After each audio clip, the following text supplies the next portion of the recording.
Y le voy a mostrar por la palabra una respuesta de Dios que yo sé que va a bendecir a muchos de los que están en este lugar. Y esa palabra lo hemos titulado de la siguiente manera. Le voy a rogar que lo lea fuerte conmigo a la cuenta de 3. 1, 2 y 3. Dios transforma vidas. ¿Cómo se llama la palabra de hoy? Repítalo fuerte conmigo. Dios transforma vidas. Y esto es algo profundamente poderoso, porque es una realidad que yo quiero que hoy usted se lleve en el alma y en el corazón.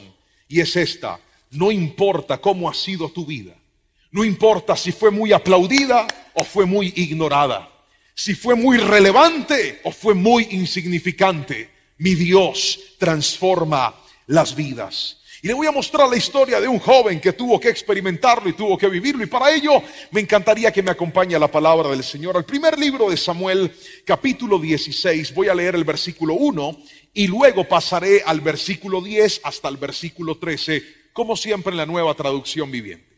Primer libro de Samuel, capítulo 16, versículo 1. Ahí tenemos la palabra del Señor. Dice: ahora bien, el Señor le dijo a Samuel: ya has hecho suficiente duelo por Saúl. Lo he rechazado como rey de Israel. Así que llena tu frasco con aceite de oliva y ve a Belén. Busca un hombre llamado Isaí que vive allí, porque he elegido a uno de sus hijos para que sea mi rey. Por favor, pasemos al versículo número 10 y leeremos hasta el versículo número 13. De la misma manera, Isaí le presentó sus 7 hijos a Samuel. Pero Samuel le dijo: el Señor no ha elegido a ninguno de ellos. Avancemos. Versículo número 11, por favor. Después Samuel preguntó: ¿son todos estos los hijos que tienes? ¿Queda todavía el más joven? Lea esa frase conmigo, por favor. ¿Queda todavía quién? No, más fuerte. ¿Queda todavía quién? Voltéese con el que tiene, solo dígale: a alguien como yo, el más joven, así, enterito, jovencito, apenas arrancando a vivir. Queda aún el más, porque la juventud se lleva en el alma. ¿Cuántos dicen amén? Ya, a mí me está cayendo el pelo y yo me siento un muchacho de 15 todavía. Queda el más joven todavía, contestó Isaí, pero está en el campo cuidando a las ovejas y a las cabras. Manda llamarlo de inmediato, dijo Samuel. No nos sentaremos a comer hasta que él llegue. Versículo siguiente. Entonces Isaí mandó a buscarlo. El joven era trigueño y apuesto y de hermosos ojos. Y el Señor dijo: este es, úngelo. Versículo 13. Al estar David de pie entre sus hermanos, Samuel tomó el frasco de aceite de oliva que había traído y ungió a David con el aceite, y el Espíritu del Señor vino con gran poder sobre la vida de David a partir de ese día. Luego Samuel regresó a Ramá. La historia de un muchacho que desde el primer momento en la aparición de su vida halló algo llamado desprecio. Dios le dice a Samuel: ve a la casa de Isaí y que reúna a toda su familia, porque uno de sus hijos es el rey. Si a mí me dicen eso, ¿a cuántos hijos llevo yo? A todos. Me están diciendo que presente a mis hijos, pues yo me aparezco con todos. Yo no sé quién va a ser, pero quiero que mi familia reciba esta bendición. No obstante, Isaí se lleva casi a todos. No llevó al más menor, no llevó al más jovencito, no llevó al más pequeño, que entre otras cosas trabajaba cuidando las ovejas de su padre. Una labor que en ese momento era una labor supremamente menor.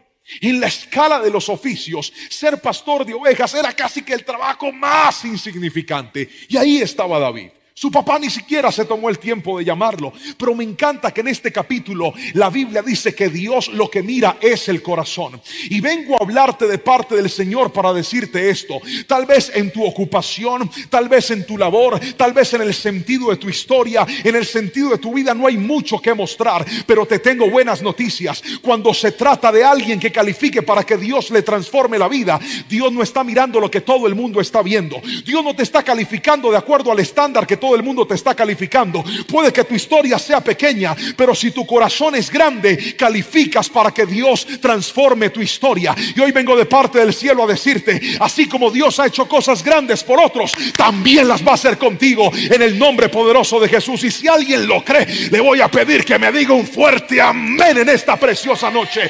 Dios transforma las vidas de aquellos que le creen. Dígame amén, por favor. Ahora, esto no es gratis. No fue que David simplemente apareció y Dios dijo, este es. No, Dios lo escogió por algo en específico. Y es lo que le quiero mostrar a través de esta palabra. ¿Qué cosas habían en David? ¿Qué características tenía este anónimo muchacho que se había formado entre las ovejas, entre el desierto y entre la soledad? Nadie lo conocía, pero ahí estaba él. ¿Cuántas veces? A veces tú notas y encuentras personas que parece que salieron a la luz, que aparecieron y tú dices, ¿y este de dónde apareció? No sé si alguna vez usted se ha visto en TikTok, en sus redes sociales, videos que salen muchachitos, cantantes, gente haciendo unas cosas impresionantes y uno dice, wow, qué voz, qué talento el que tenía. ¿Usted cree que esos pelados un día se levantaron y dijeron, estoy cantando bien, y se fueron a presentar? Esos chinos llevaban años estudiando en el anonimato. Muchos de ellos tal vez un día dijeron, voy a ir a presentarme. Alguien los empujó, alguien los invitó y aparecieron. Y cuando todo el mundo puso las pantallas sobre ellos, tal vez recibieron lo que su sueño tanto anhelaba. Pero la formación y el crecimiento personal no es algo que se da de la noche a la mañana. Dios transforma la vida, pero hoy te voy a mostrar que hay cosas que aunque nadie te vea, tú tienes que empezar a hacer. ¿Cuáles son, pastor? Vamos con la primera. Dios transforma la vida. Primero, ahí está. Cuando haces las cosas con excelencia. ¿Puedes repetirlo conmigo fuerte, por favor? 1, 2, 3. Cuando haces las cosas con excelencia. Vamos a la Biblia. Primer libro de Samuel, capítulo 16, versículo 14 al 18. Vamos a leer la palabra del Señor. Ahora bien, el espíritu del Señor se había apartado de Saúl y el Señor envió un espíritu atormentador. Algunos de los siervos de Saúl dijeron, un espíritu atormentador de parte de Dios te está afligiendo. Busquemos a un buen músico para que toque el arpa cada vez que el espíritu atormentador te aflija. Tocará música relajante y dentro de poco estarás bien. Me pareció bien, dijo Saúl. Búsquenme a alguien que toque. ¿Que toque cómo? ¿Que toque cómo? Otra vez, ¿que toque cómo?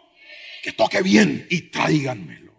Entonces un siervo de Saúl dijo, uno de los hijos de Isaí de Belén tiene, por favor lea esa palabra que es bien importante. ¿Tiene qué? Aquí está. No, otra vez, ¿tiene qué?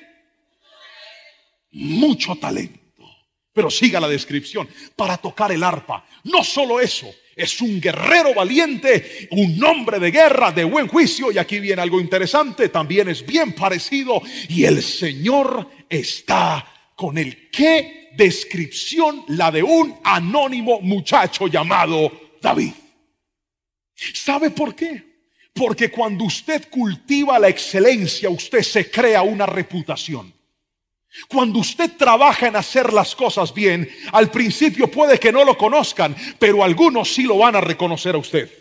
Y hay gente que no se ha dado cuenta que la clave para poder alcanzar cosas grandes es hacer las pequeñas cosas bien. Yo no sé si alguien me está escuchando hoy aquí, pero quiero decirte algo. La excelencia no es el resultado de que alguien más te lo pida. Nadie le dijo a David, vuélvete el mejor tocando el arpa. Nadie le dijo a David, vuélvete el mejor guerrero. Fue una decisión personal. La exigencia trae excelencia. Otra vez dígame amén.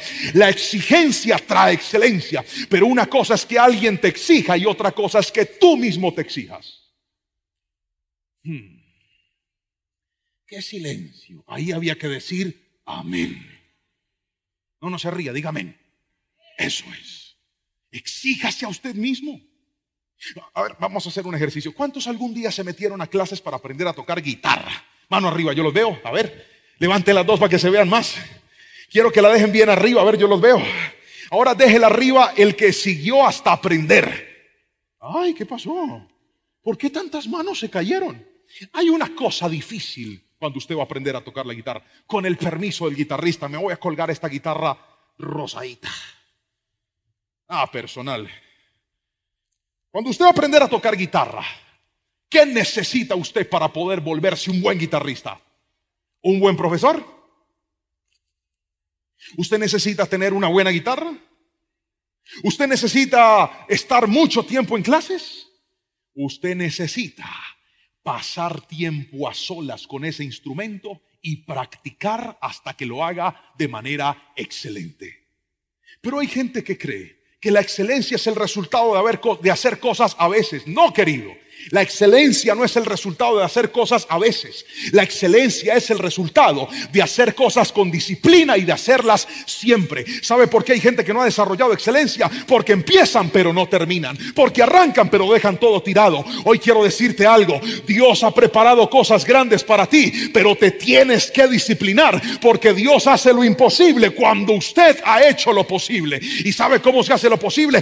Disciplinándose. Pero tienen que decirte: hágale, estudie. Usted ya hizo las tareas, mijo, ya revisó el maletín, mijo, ¿dónde está? Por eso es que no has podido avanzar. El día que tú te comprometas, llegues del colegio, abras tu maleta y digas: voy a hacer mis tareas sin que nadie me mande, ese día Dios te va a cambiar la vida, porque las grandes oportunidades son para la gente que desde pequeñito aprendió a hacer las cosas con excelencia. Dígame amén si me están entendiendo, por favor. Y si va a aplaudir a Dios, hágalo con toda su fuerza. Excelencia. Ahora, note esto me encantó.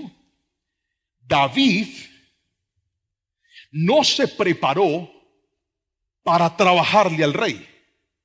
David le trabajó al rey porque estaba preparado. Otra vez. Pastor, no entendí. Yo lo repito. David no se preparó porque le consiguieron trabajo con el rey. A David le consiguieron trabajo con el rey porque estaba preparado. Yo aprendo a hablar inglés, pastor, cuando en el trabajo me lo pidan. Por eso es que no ha avanzado, mijo. Aprenda ahora, dígame amén. ¿Sabían que en estos días en Belice prediqué mi primera prédica, la mitad en español, en inglés, macheteado? Pero lo prediqué. Yo les decía: ¿cuántos dicen amén? Y decían amén. Empecé a fluir ahí por partes. Me botaba mis palabritas y los pelados me entendían, me felicitaban. Porque yo dije: tengo que llegar a ese. Me puse la meta.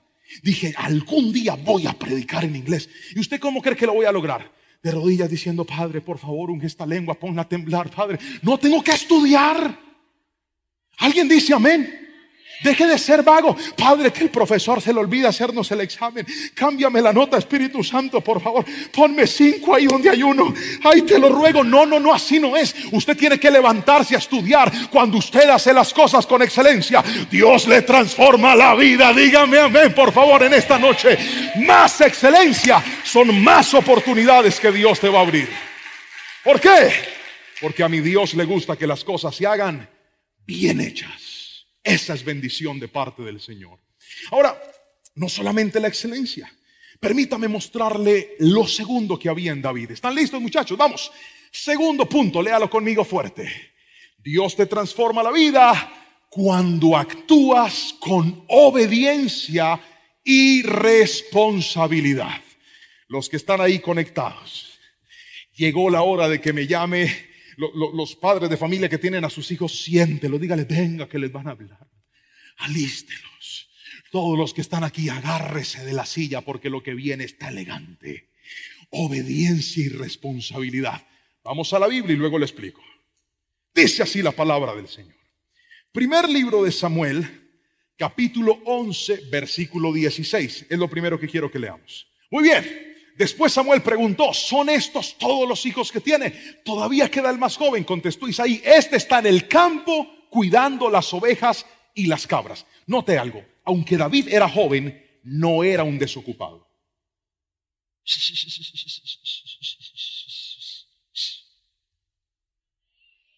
Yo no le he enseñado que cuando un pastor se toma la oreja hay que decir amén.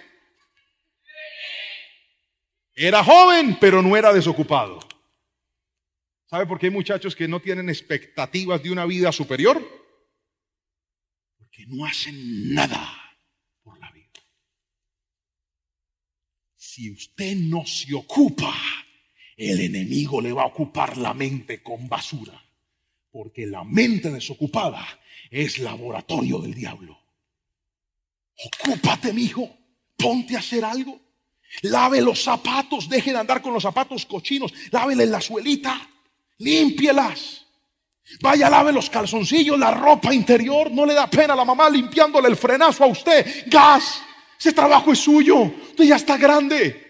Organice la ropa, deje de tener eso ahí como no importa que estemos jóvenes, tenemos que ser gente ocupada. La gente desocupada se vuelve improductiva. La gente improductiva no le haya sentido a la vida. El que no le haya sentido a la vida solo está pensando en morirse.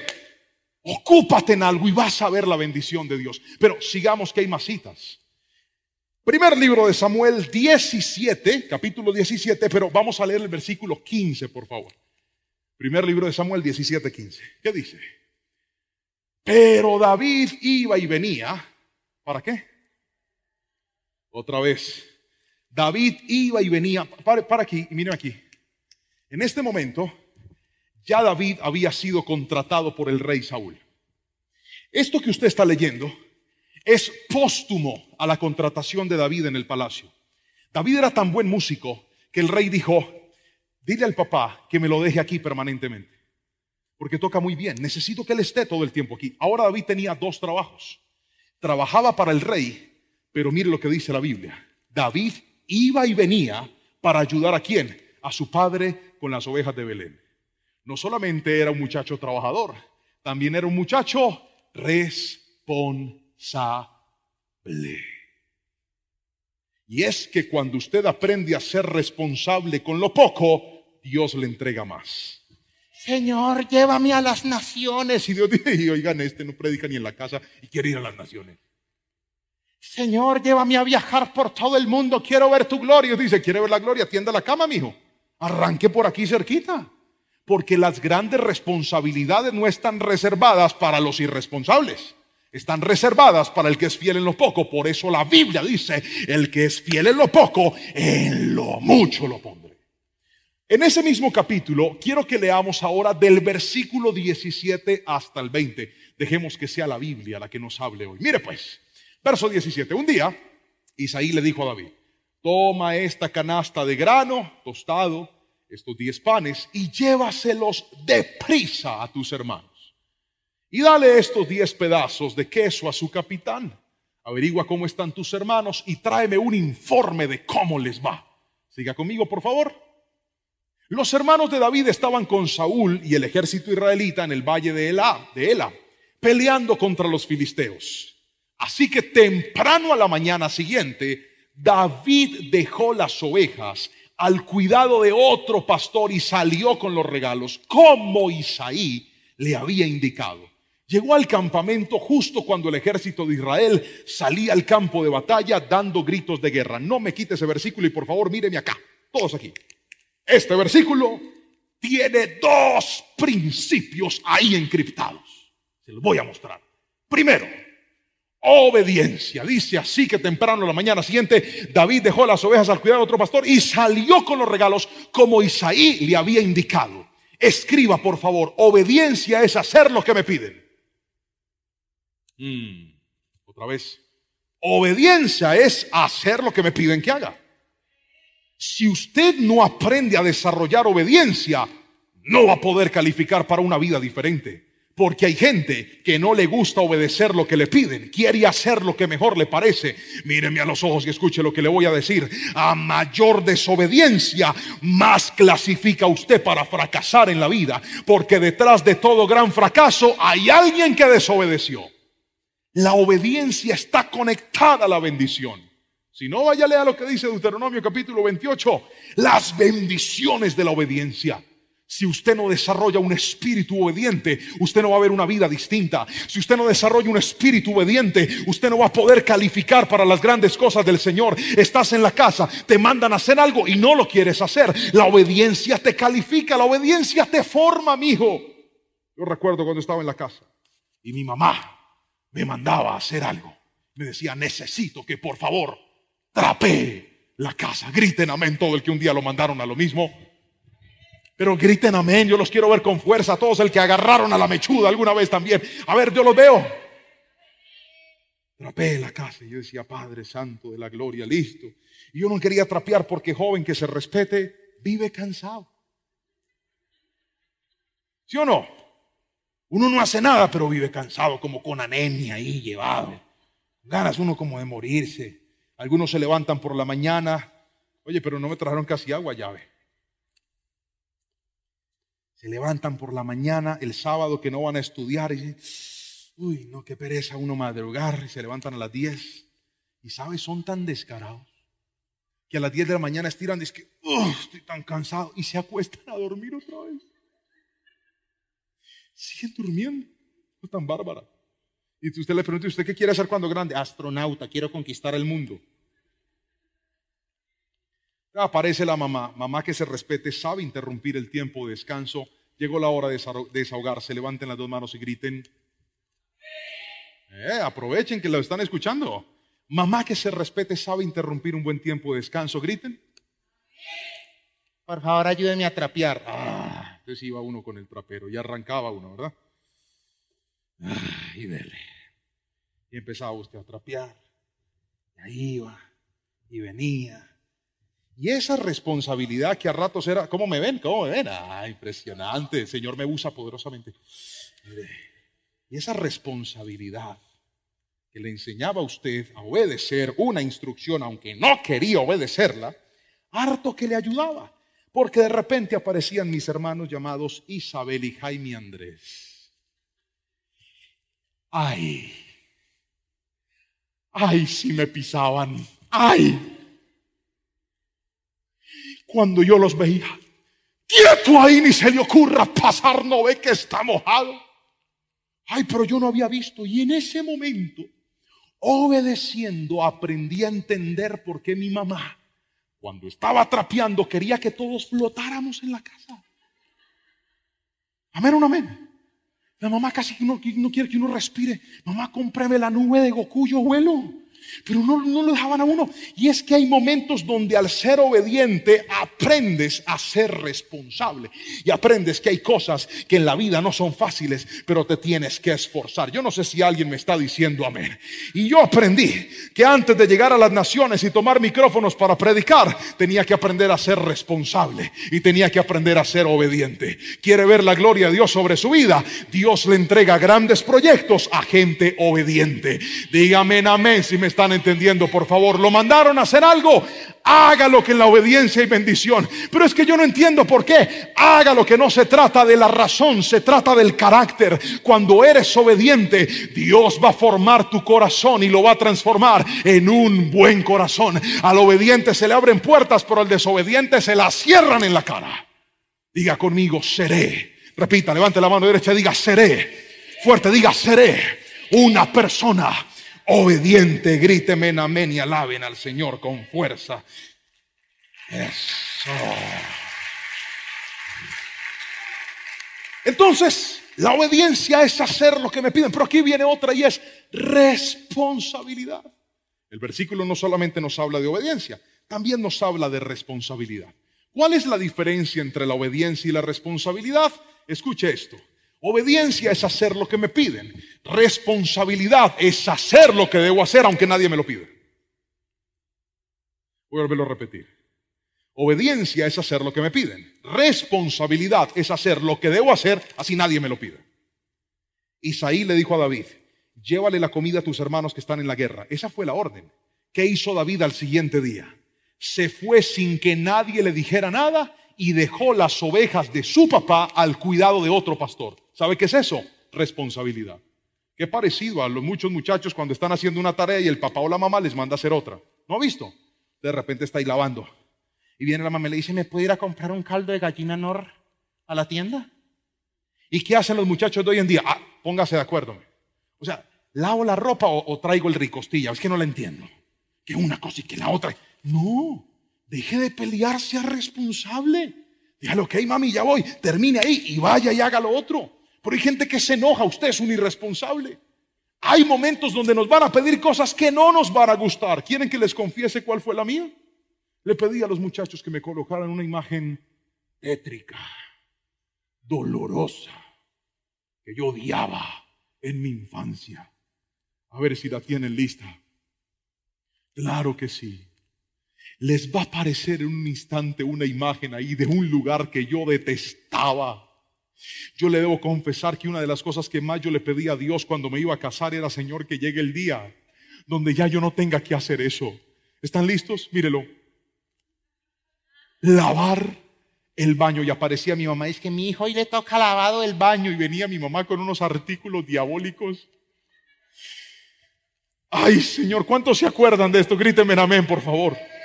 Yo miraba eso y yo decía, Padre de la gloria, ahí donde se sienta mi hermana. Y además queda un solo baño para toda la familia. ¿Usted puede creerlo? Vivíamos en un apartamento chiquitico. Mamá lava el baño y decía, Padre celestial, me colocaba yo mis guantes. Decía, Padre, yo solo una cosa te pido, solo una cosa te pido con fe, que no se me entre el agua por aquí, Padre. Solo una cosa. ¿Cuántos dicen amén y piensan igual que yo? Dígame amén. Estos guantes son como para David cuando era adolescente. Papá, venga, ayúdeme usted, que usted está como David. Usted sí le va a quedar. Eso. Y entonces yo tomaba este artículo. La cabeza al diablo, le decía yo. Me iba y me postraba, porque imagínese uno ahí agachado. Me postraba ahí en ese trono y decía, Padre, yo reprendo a Belcebú, al príncipe de las tinieblas. Y arrancaba a restregar eso. Yo, en muchas ocasiones oré y le dije, Padre, ¿puedes venir por tu iglesia allá? O sea, que quede eso ahí para el anticristo. Y tenía que hacer lo que no quería hacer. ¿Sabe qué es eso? Responsabilidad. La responsabilidad es tan poderosa que cuando Dios ve que a usted se le pueden confiar tareas pequeñas, Dios lo capacita para tareas más grandes. Le voy a volver a repetir eso porque hay gente que no me escuchó. La responsabilidad es tan poderosa que cuando Dios ve que a usted se le pueden asignar pequeñas tareas, lo prepara para tareas más grandes. Usted no puede ver grandes proyectos si no es responsable con las pequeñas tareas que le han asignado. Yo aprendí esto de David. Mire, David hizo un acto de responsabilidad. ¿Sabe qué hizo? Dejó las ovejas bajo el cuidado de un pastor y se llevó la comida para el campo de batalla.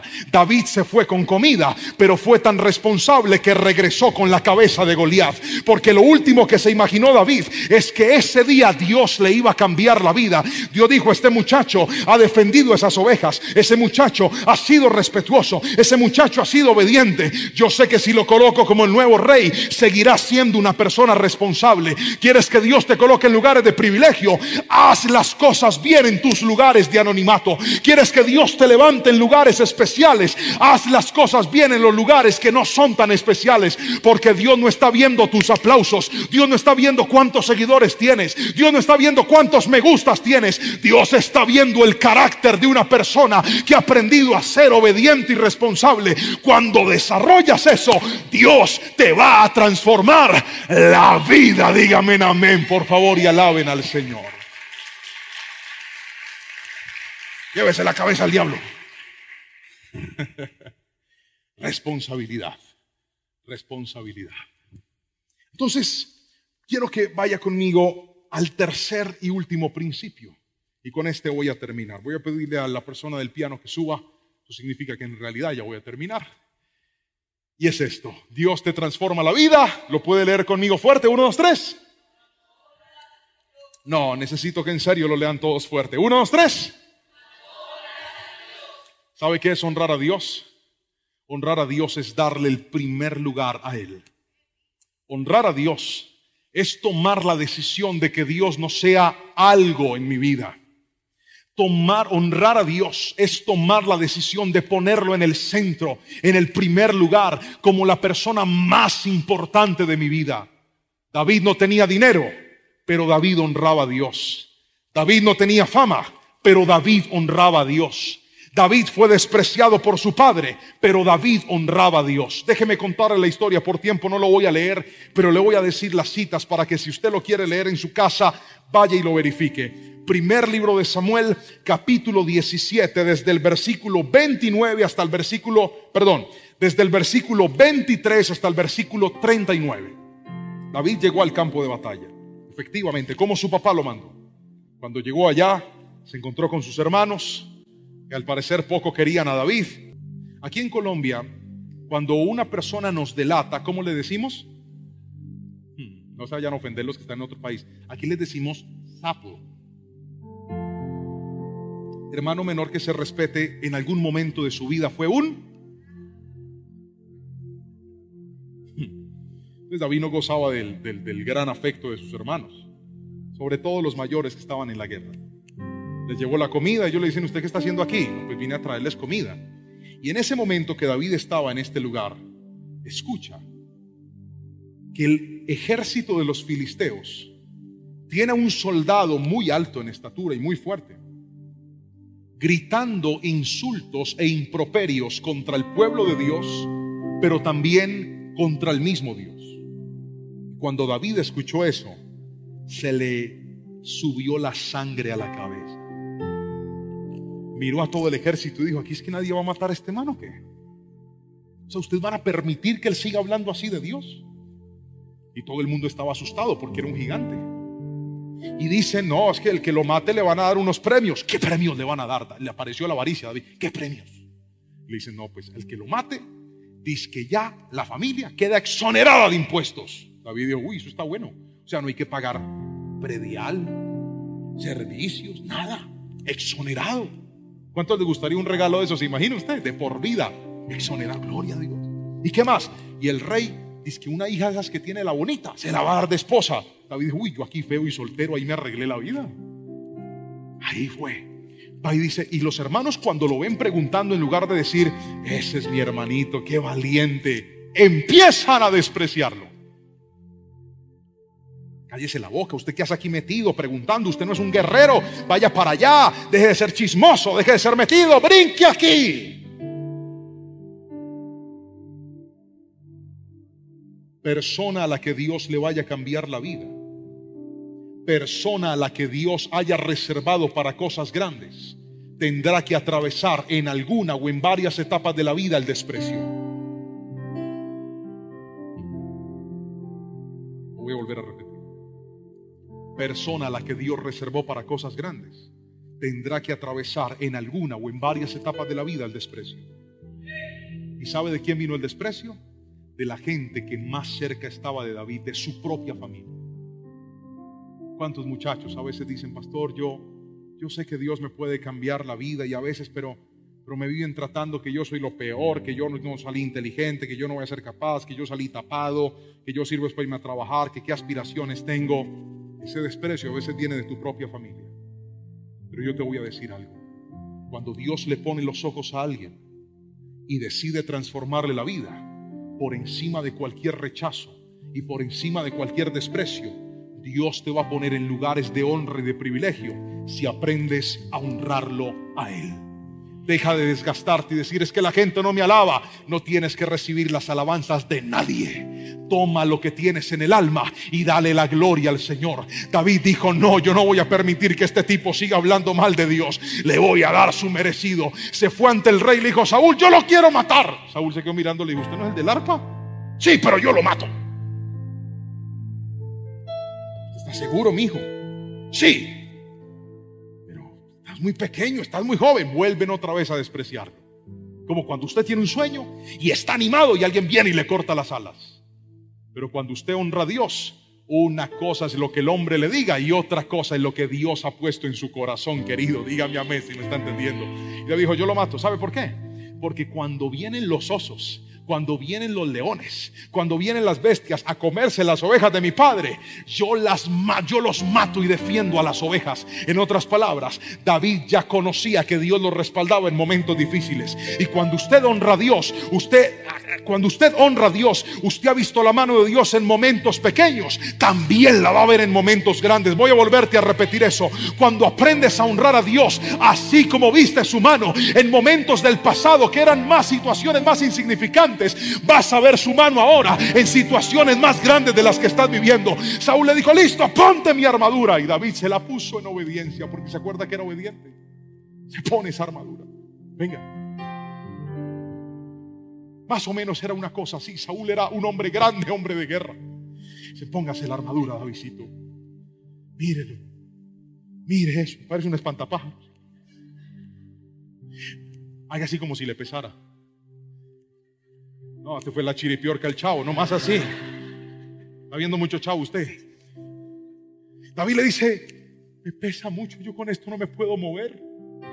Hágame un favor de déjeme yo lo mato de otra forma. Saúl lo vio tan decidido que le dijo, vaya pues. Yo creo que Saúl, cuando vio que David salió, dijo, hasta aquí llegó Davidcito. Qué pesar de este muchacho, me lo van a desbaratar. Tan buen arpista que era. ¿Quién me va a tocar ahora el arpa? Tendré que descargarme Spotify y poner ahí canciones para poderme consolar. Me van a matar al arpista. Y se fue David, tomó 5 piedras de un río y sacó la misma onda que él tenía. ¿Qué tenía? Una pequeña onda con la que él defendía las ovejas. Mírame a los ojos, muchacho, que me estás viendo. Tal vez hoy tus recursos son pequeñitos, tal vez hoy tus recursos parecen insignificantes, pero esos recursos más la honra a Dios van a ser capaces de derribar cualquier gigante. Con esa onda David apuntó y contra todo pronóstico mató al peor enemigo de Israel en ese momento. ¿Sabes por qué? Porque Dios había dicho, a este que lo han despreciado, a este que lo han rechazado, a este anónimo que hace las cosas con excelencia, que es obediente y que es responsable, le llegó su hora. Le voy a cambiar la vida. Y eso es lo que te quiero decir hoy. Hoy que tal vez estás pasando por situaciones de dificultad, por situaciones de necesidad, si aprendes a hacer las cosas con excelencia, si desarrollas obediencia y responsabilidad, y si honras a Dios, yo te aseguro que llegará un día en donde Dios cambiará y transformará la historia de tu vida. Si alguien lo cree, por favor diga amén, un fuerte amén en esta noche.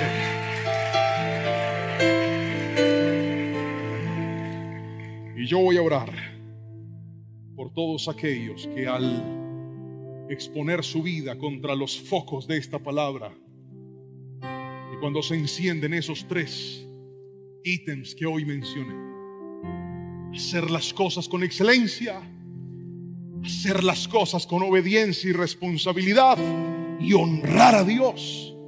Tal vez dicen, mi pastor, hay cosas de esas que no estoy haciendo, hay cosas de esas que dejé de hacer, hay cosas de esas que, como usted decía, empecé pero las solté.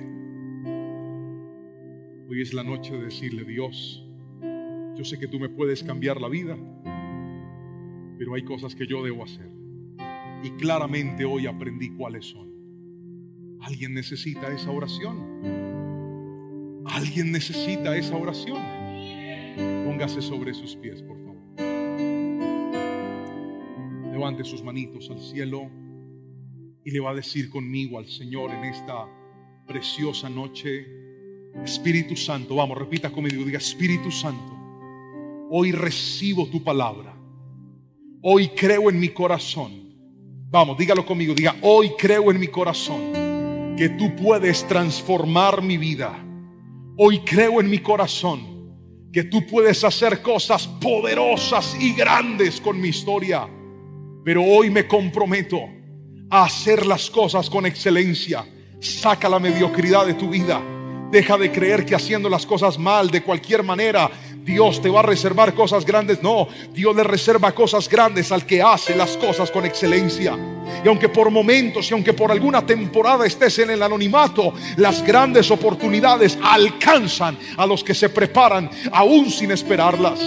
Señor, desarrolla en nosotros un espíritu de obediencia y de responsabilidad. Que hagamos lo que nos piden, pero también hagamos aunque nadie nos pida, Señor. Y por último, enséñanos a honrarte. Levante sus manitos, cierre sus ojos y quiero que le pida perdón a Dios si tal vez usted no lo ha honrado. Si tal vez tus redes sociales hablan más de pecado que del mismo Dios. Si tal vez las páginas que frecuentas alimentan más tu concupiscencia y tu pecado que en lugar de honrar a Dios. Dile conmigo, Señor, perdóname, y yo hoy decido darte a ti en todo momento el primer lugar, para que cambies la historia de cada joven, de cada jovencita, de cada muchacho que está empezando a vivir. Ayuda también, Señor, a sus padres para que puedan criarlos, enseñarlos, instruirlos, darles el ejemplo a ellos, y que podamos ver una nueva generación que te honre, que te agrade y que viva siempre para ti. En el nombre poderoso de Cristo Jesús, el que lo crea diga un fuerte amén, amén y amén. Aplauda fuerte al Señor. Imagínense en un hombre que se enamoró de una mujer. Llegó a trabajar a un lugar y cuando la vio quedó flechado. Fue amor a primera vista. Era una mujer preciosa. Cuando él la ve, queda absolutamente cautivado. Pero había un agravante en aquella situación. La muchacha era hija de su patrón. Su jefe tenía 2 hijas y una de ellas era la preciosa y hermosa mujer de la cual este empleado se había enamorado. Fue y habló con su jefe y le dijo: yo me quiero casar con su hija. Él estuvo de acuerdo porque era un muchacho, entre otras cosas, conocido, y en aquel entonces pues no había problema si tenían algún grado de consanguinidad. Para este caso eran primos, pero cabe aclarar que eso era allá. No es que ahora usted dice: qué lindo, pastor, eso es de Dios, entre primos más me arrimo. No, es incesto. Pero en aquel entonces no solamente era permitido, sino que además era cultural que pudieran casarse entre personas cercanas a la familia. Y en este caso le estoy hablando de un hombre llamado Jacob. Se enamora de su prima Raquel, y cuando va y habla con su suegro, que se llamaba Labán, él le dice: listo, te la doy, pero tienes que trabajarme por 7 años. ¿Cuántos años? Repítalo fuerte a la cuenta de 3. 1, 2, 3, diga. 7 años. Y estaba tan enamorado que trabajó los 7 años, y dice la palabra que se le hicieron como días. Y eso me deja ver en este punto que cuando un hombre realmente valora a una mujer, está dispuesto a esperarla, a respetarla y a soportar el tiempo que sea necesario para dignificarla y darle valor a esa mujer. Gracias por ese amén desaliñado que por ahí voló en el templo. ¡Aló! Entonces trabaja por aquella mujer. Llega el día de la boda, el día del matrimonio.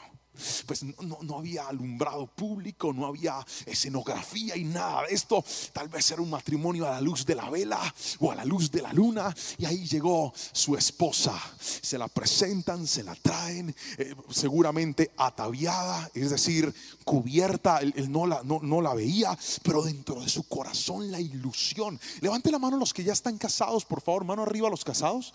Mano arriba los casados. ¿Qué se siente cuando uno se va a casar y ve que entra la novia? Esa emoción, esa tembladera. Uno dice: wow, ahí entró lo mío. Y estaba emocionado. La veía, repito, ataviada, vestida, y dentro de su corazón yo creo que Jacob estaba emocionado porque dijo: por fin hoy llegó el día que tanto esperaba. Se casaron, hicieron toda la ceremonia que necesitaban hacer y se fue a la noche de bodas. La tan esperada noche de bodas. Seguramente, repito, no había alumbrado público, no había cómo ver lo que estaba pasando dentro de esa habitación en aquella noche. Y ahí fue su idilio de amor, con toda seguridad, a escondidas, a la luz, sin luz. A la mañana siguiente, cuando Jacob se levanta y el sol golpea por la ventana y se da cuenta de que al lado de él no está su hermosa mujer Raquel, sino la hermana de Raquel, que por un leve descache no le colocaron fea, le colocaron Lea, pero en realidad debía llamarse fea, porque dice la Biblia que era feita, que sus ojos no resplandecían con la misma luz que su hermana. Qué forma tan linda de referirse a la belleza de una persona. Dijo: Raquel era hermosa y su hermana tenía los ojitos apagados. Y ahí estaba Jacob, nada más y nada menos que con semejante señora al lado. Y entonces, con toda seguridad, si Jacob hubiera sido colombiano, hubiera dicho una frase, que es la frase que titula la predicación que hoy